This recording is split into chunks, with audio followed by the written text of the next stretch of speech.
Buenos días, buenas tardes, buenas noches, alumnos y alumnas.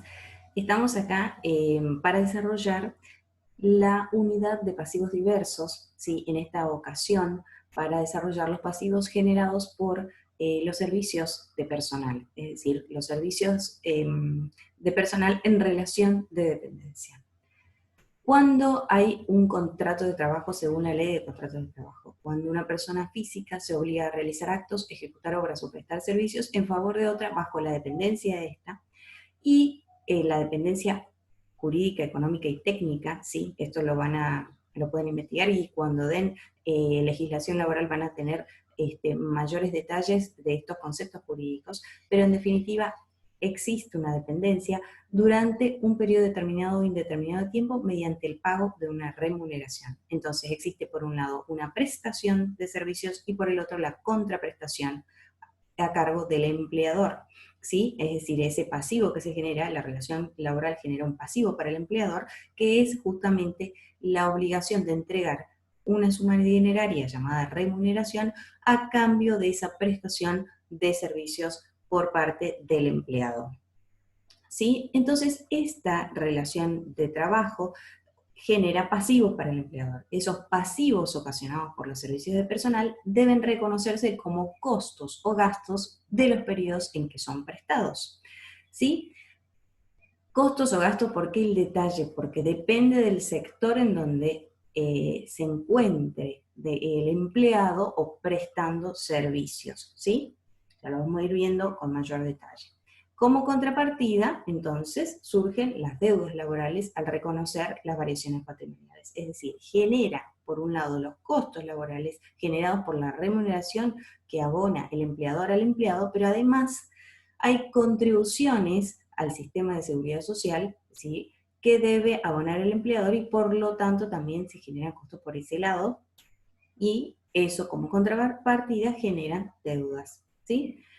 La existencia de un contrato de trabajo, además de generar costos para el empleador, también generan costos en el trabajador, porque el trabajador también efectúa sus aportes al sistema previsional y de seguridad social.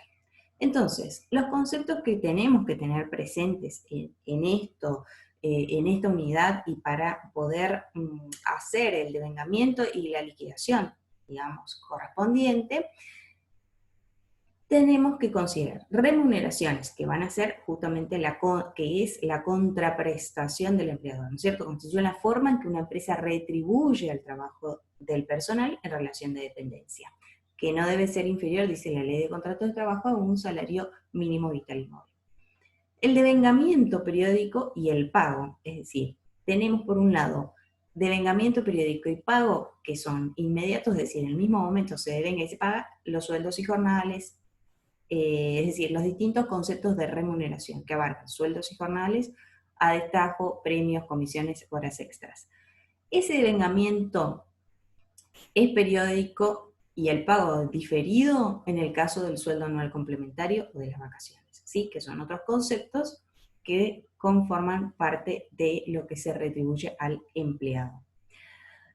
Ya vamos a ir viendo con el ejercicio la diferencia entre ambos. Las contribuciones patronales, entonces, constituyen los aportes que debe realizar la empresa al empleador para el financiamiento del sistema previsional y de seguridad social. Entonces, esto va destinado a las jubilaciones y pensiones, obra social del PAMI, asignaciones familiares, Fondo Nacional de Empleo y obra social. O sea, que los aportes patronales es igual a un costo para el empleado.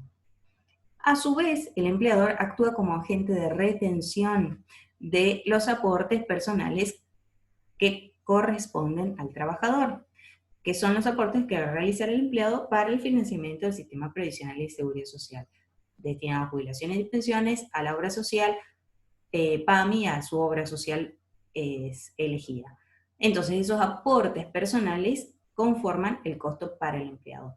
También el empleador debe retener conceptos destinados a los sindicatos, es decir, las cuotas sindicales, que son retenciones optativas, en principio optativas, quedémonos con eso, pero en definitiva también debe retener, y hay otros conceptos que se retienen que son contribuciones al, por ejemplo, el Fondo de Salud Pública, que es provincial, que también paga el empleador y paga el empleado, ¿sí?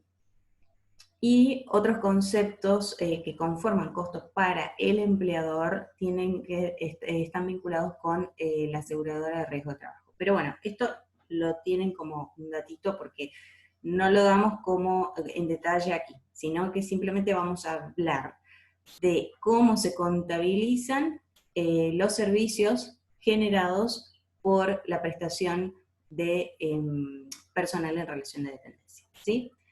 Cómo se contabiliza, es decir, la contabilidad de estos pasivos y el devengamiento de estos gastos. Entonces, la documentación respaldatoria que nos vamos a encontrar, entre otras, planillas de liquidación de remuneraciones y retenciones, recibos de haberes del personal, escalas de remuneraciones y convenios colectivos de trabajo. Recuerden que es muy importante tener a mano la ley de contrato de trabajo, los estatutos o reglamentaciones profesionales, los convenios, ¿sí? Los convenios de colectivos de trabajo, es decir, es importante tener la normativa presente para poder efectuar las liquidaciones en forma correcta, ¿sí? Otras documentaciones que podemos encontrar en la empresa, según cómo funcione, tarjetas o reloj o planillas de asistencia diaria, ¿sí? Que son obligatorias, datos sobre ventas y o cobranzas en el caso de las comisiones, o sea, para liquidar las comisiones, los comprobantes de horas extras, la justificación de ausencias, licencias, las declaraciones juradas de los aportes y contribuciones nacionales a través del formulario 931 que se presenta a través de la FIP, documentación que habilite a retenciones optativas. Bien, entonces, de esto tenemos que tener bien presente cuál es el impacto patrimonial. Aumentan los costos laborales, es decir, aumentan los gastos o resultados negativos como causa de remuneraciones y contribuciones patronales, y como contrapartida aumenta el pasivo por esas deudas laborales contraídas. Es decir, aumenta el gasto y como contrapartida en el haber, ¿no es cierto?, un pasivo. En cuanto al sueldo anual complementario, el devengamiento es mensual y es la 12ª parte de la remuneración mensual. Y el pago, por eso decíamos hoy, el pago es diferido, ¿sí? En este caso es diferido, porque es semestral, ¿sí? Y se liquida en función del 50% de la remuneración mayor del semestre. Se paga el pago semestral, es decir, en junio y en diciembre. Pero el devengamiento es mensual y hay que reconocerlo mensualmente. Vamos a ver cómo se realiza esto en un ejercicio práctico. Bueno, aquí tenemos el ejercicio práctico que es súper sencillo, el ejercicio 1, y el 2 es más sencillo, por lo tanto, en el ejercicio 2 les voy a dejar a ustedes para que lo puedan resolver y de esta manera practicar, ¿sí? Tenemos en el detalle del planteo lo siguiente. La empresa El Zorzal S.A. se dedica a la compraventa de artículos para el hogar. Para ello cuenta con personal en relación de dependencia en los sectores de administración y de comercialización. Transcurrido el mes de mayo, liquida los sueldos de todo el personal según la siguiente información. Sector de administración tiene 3 empleados en relación de dependencia que cumplen jornada completa y el sueldo bruto es de 32.000 pesos. La antigüedad liquidada para los 3 empleados asciende a 5.000 y las horas extras liquidadas para los 3 empleados asciende a 10.000 pesos. El sector de comercialización cuenta con 5 empleados en relación de dependencia que cumplen jornada completa. El sueldo bruto es de 35.000, la antigüedad liquidada para los 5 es de 10.000 y el presentismo de 5.000 pesos. Las contribuciones patronales a la seguridad social ascienden a una alícuota del 20,40% y la alícuota para los aportes personales destinados a lo mismo es el 17%. Los pagos de remuneraciones se realizan por medio del Banco Nación. Bien, aquí nos pide que registremos el devengamiento de las remuneraciones del mes de mayo, sueldos, cargas sociales y SAC, y registrar la cancelación de las deudas derivadas del punto anterior. ¿Sí? Por un lado, entonces, vamos al devengamiento. Consideramos que los sueldos, ¿sí? Sueldos del sector administración corresponden a 3 empleados por 32.000 pesos. ¿Sí? Multiplicamos los sueldos y jornales a la cuenta, o sea, nace una cuenta de gastos en este devengamiento, una cuenta de gastos por 3 empleados, 32.000 por 3 empleados en el sector de administración, más las remuneraciones pertinentes a los conceptos de antigüedad y de, dijimos, antigüedad y horas extras en este caso. Entonces, 32.000 más 5.000 más 10.000 hacen un total de 111.000 pesos. Primera cuenta que se debita. Sueldos y jornales, administración, es decir, bien identificado de a qué sector corresponde este devengamiento, este gasto de sueldos y jornales o correspondientes sueldos y jornales. Luego también tenemos los empleados de comercialización. Hay que devengar los sueldos de los empleados de comercialización, del sector comercialización. Entonces también tenemos 5 empleados, multiplicamos 35.000 por 5 más y le sumamos todos los conceptos pagados en conceptos de antigüedad y presentismo liquidados para cada uno de los empleados. Esto es el total liquidado para cada uno de los empleados. Asciende el total a 190.000 pesos.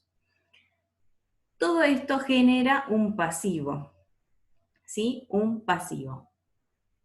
Con respecto a las retenciones que hace el empleador a sus empleados por las alícuotas, por los aportes personales, que tienen una alícuota del 17%, es decir, del total a pagar, ¿sí? Del total a pagar en concepto de remuneraciones, el empleador debe retenerle un 17% que debe ingresar luego al fisco. Un 17% de sus remuneraciones a percibir.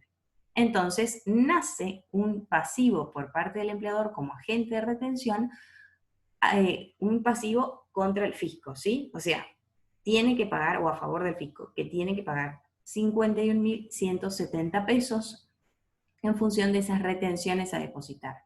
Y los sueldos netos a pagar, es decir, lo que en realidad van a cobrar los empleados, será el total a pagar menos esas retenciones, que asciende a un total de 249.830 pesos. Ustedes podrían ir haciendo los cálculos pertinentes para poder corroborar esto, pero el asiento balancea, ¿sí? Entonces, en este devengamiento, en este asiento de devengamiento de sueldos, surgen por un lado los gastos en concepto de remuneraciones y por el otro el pasivo en concepto de lo que hay que depositar, retener al empleado y depositar al fisco, y los sueldos y jornales a pagar, que sería el neto, entre el sueldo bruto a pagar en conceptos liquidados para los empleados, en función obviamente siempre de los convenios colectivos de trabajo, y de la determinación de cómo se liquide cada uno de los sueldos y los diferentes conceptos que integre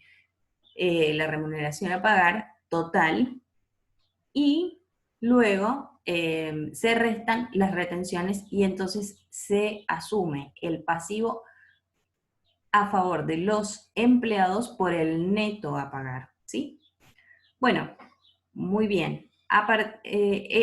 También en esta situación, en esta liquidación, surgen los pasivos por las cargas sociales a pagar por parte del empleador. Es decir, el empleador hace ingresa al fisco sus cargas patronales. Esas cargas sociales, recuerden que tenían o se aplicaba el alícuota del 20,40%, ¿sí? Entonces, ¿sobre qué? Sobre el total a remunerar, sobre el total a remunerar a los empleados. Entonces, tenemos por un lado identificadas las cargas sociales, la cuenta de gastos referida a las cargas sociales del sector administración por 22.644 y las cargas sociales referidas al sector de comercialización por 38.760.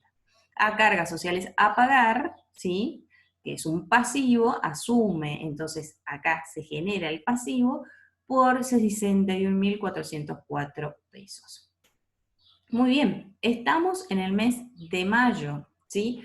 Y hay que generar el devengamiento del SAC. Recuerden que el devengamiento es mensual, pero se paga semestralmente, es decir, se liquida semestralmente. Pero yo debo ir generando mensualmente la provisión por ese concepto. Es decir, recuerden que la provisión constituye un pasivo que implica nada más ni nada menos que reservar parte de recursos para poder hacer frente a esa obligación que sí o sí eh, eh, eh, se va a realizar, existe y por lo tanto es cierta, pero yo debo ir provisionando, ¿sí? Pero las voy a terminar pagando al momento de liquidar, es decir, cuando corresponda, es decir, el momento de hacer la liquidación de esa que va a ser en junio y en diciembre. Por ahora voy a ir generando la provisión. Entonces, el SAC de administración, ¿cómo se va a calcular?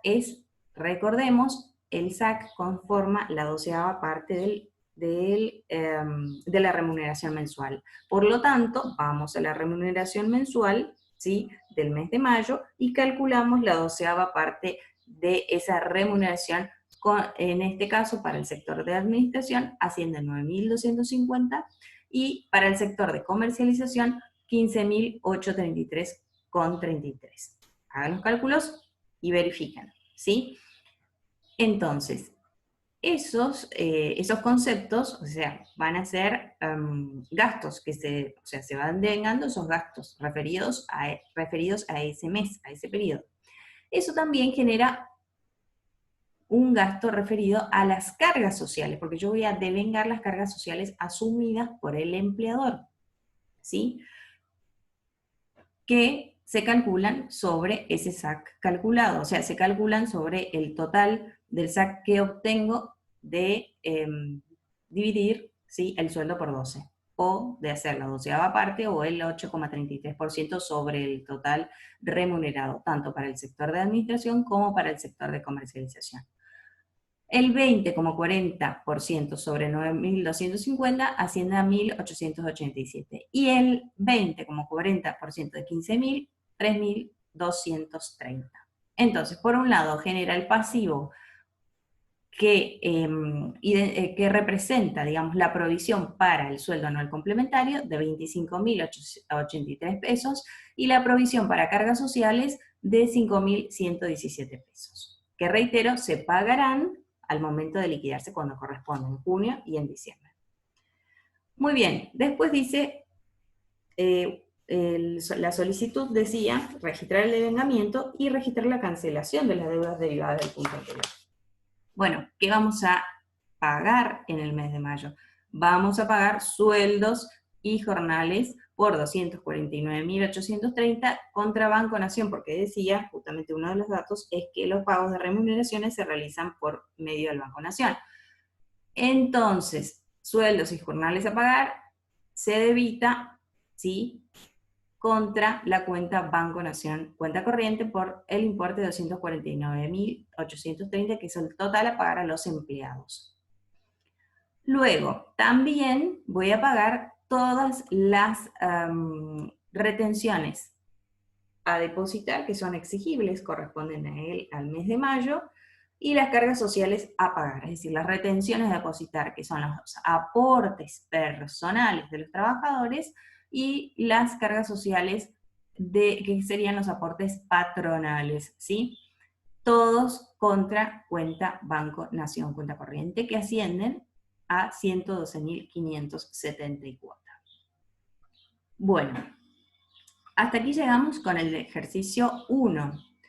Y posteriormente voy a ir dando algunos detalles más, pero esto es bien sencillito, es decir, el devengamiento simplemente del sueldo de un mes, ¿sí?, y lo que genera también con respecto al SAC, ¿sí? Tener presente esto de la creación de la provisión de SAC. Se paga el SAC en 2 oportunidades en el año, es decir, en el primer semestre, que es a junio, y luego en diciembre. nada más. Por el momento nada más, después iremos haciendo algunas aclaraciones, probablemente con otros ejercicios prácticos que les presentemos. Cualquier consulta, ya saben, tienen que solicitarlos, hacerlas, mejor dicho, plantear sus inquietudes en los foros.